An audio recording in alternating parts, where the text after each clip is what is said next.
స్థానిక సంస్థల ఎన్నికల్లో వికలాంగుల రిజర్వేషన్ తేల్చకుండా ఎన్నికలకు వెళ్తే రేవంత్ సర్కార్పై యుద్ధం తప్పదని భారత వికలాంగుల హక్కుల పరిరక్షణ సమితి రాష్ట్ర అధ్యక్షుడు గిద్దె రాజేష్ హెచ్చరించారు. వరంగల్ జిల్లా రాయపర్తి మండలంలో జరిగిన కార్యకర్తల మీటింగ్లో ఆయన ముఖ్య అతిథిగా హాజరయ్యారు.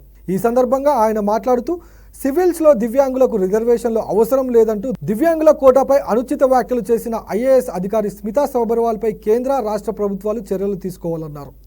వికలాంగులకు ఉన్న చట్టాలను సమర్థవంతంగా అమలు చేయడంలో కేంద్ర రాష్ట్ర ప్రభుత్వాలు నిర్లక్ష్యం వహిస్తున్నాయని తెలిపారు. వికలాంగుల సమాజాన్ని అవమానపరిచిన స్మితా సబర్వాల్ను వికలాంగుల హక్కుల చట్టం 2016 నిబంధనల మేరకు వెంటనే అరెస్టు చేయాలన్నారు. కాగా ఆమెపై చర్యలు తీసుకునేంత వరకు తమ పోరాటం సాగిస్తామన్నారు. అనంతరం సంఘం నేతలతో కలిసి కండ్లకు నల్లగంతలు కట్టుకుని వినూత్న రీతిలో నిరసన తెలిపారు. ఈ సమావేశంలో సంఘం వరంగల్ జిల్లా అధ్యక్షుడు, రాష్ట్ర కార్యవర్గ సభ్యుడు మహమ్మద్ షరీఫ్, వర్ధన్నపేట మండలం అధ్యక్షుడు జట్టెబోయిన శ్రీనివాస్, సంఘం మండలం నాయకులు తదితరులు పాల్గొన్నారు.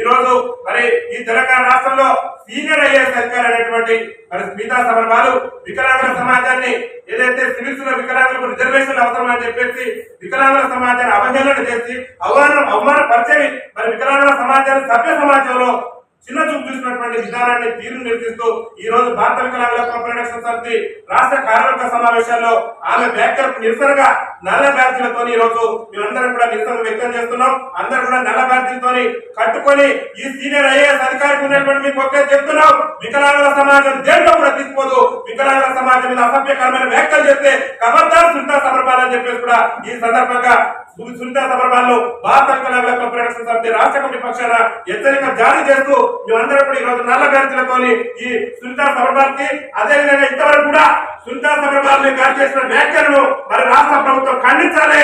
వెంటనే ఆమె మీద 2016 వికలాంగుల హక్కుల చట్టం సెక్షన్ కింద ఆమె మీద కేసు నమోదు చేయాలి. ఆమెను ఉద్యోగం నుంచి సస్పెండ్ చేయాలి. బేషరతుగా స్మితా సబర్వాల్ వికలాంగుల సమాజానికి కనుక క్షమాపణ చెప్పకుంటే తెలంగాణ రాష్ట్ర వ్యాప్తంగా కూడా భారత వికలాంగుల హక్కుల పరిరక్షణ సమితి ఆధ్వర్యంలో పెద్ద ఎత్తున ఆందోళన కార్యక్రమాల్లో ఉధృతం చేస్తామని చెప్పేసి కూడా ఈ సందర్భంగా తెలియజేస్తున్నాం. కేంద్ర రాష్ట్ర ప్రభుత్వాలు కూడా వికలాంగుల సమాజానికి 2016లో కేంద్ర ప్రభుత్వం నరేంద్ర మోడీ ప్రభుత్వం చట్టం తెచ్చింది. ఏం చట్టం తెచ్చిందయా? వికలాంగుల అట్రాసిటీ చట్టం అని చట్టం తెచ్చింది. వికలాంగుల సమాజాన్ని ఎవరు అవమానపరిచినా, వైకల్యం పేరుతో దూషించినా సరే వికలాంగులు కూడా ఎస్సీ ఎస్టీ అట్రాసిటీ చట్టాలు ఏమైనా ఉన్నాయో వికలాంగుల సమాజానికి కూడా చట్టాలు ఉండాలని చెప్పేసి కేంద్ర ప్రభుత్వం 2016లో చట్టం చేస్తే ఆ చట్టాన్ని దేశంలో కాదు ఈ తెలంగాణ రాష్ట్రంలో కూడా సమర్థవంతంగా అమలు చేయడంలో కేంద్ర రాష్ట్ర ప్రభుత్వాలు పూర్తి స్థాయిలో వైఫల్యం చెందినాయి. స్మితా సబర్వాల్ ఒకటే సవాల్ చేస్తున్నావు, నువ్వు కనుక వికలాంగుల సమాజానికి బేసరట్టుగా క్షమాపణ చెప్పకుంటే పెద్ద ఎత్తున రాష్ట్ర వ్యాప్తంగా ఆందోళన కార్యక్రమాలు నిర్వహించి నీకు ప్రతిఘటన తప్పని కూడా ఈ సందర్భంగా హెచ్చరిక జారీ చేస్తూ రేవంత్ రెడ్డి గారు కూడా, ముఖ్యమంత్రి గారు కూడా వికలాంగుల సమాజాన్ని అవమానపరిచి వికలాంగుల సమాజాన్ని కించపరిచినటువంటి ఆ సీనియర్ ఐఏఎస్ అధికారి మీద వెంటనే చర్యలు తీసుకోవాలి. వికలాంగుల యాక్ట్ కింద ఆమెను అరెస్టు చేయాలి. తక్షణమే 2016 వికలాంగుల యాక్ట్ చట్టం కింద ఆమె మీద కేసులు నమోదు చేసి ఆమె తక్షణమే జైలు పంపాలని చెప్పేసి కూడా భారత వికలాంగుల హక్కుల పరిరక్షణ సమితి రాష్ట్ర కమిటీ పక్షాన ఈ రాష్ట్ర కమిటీ సమావేశాల నుంచి మేము పిలుపునిస్తున్నాం. వికలాంగుల ఐక్యత, వికలాంగుల ఐక్యత,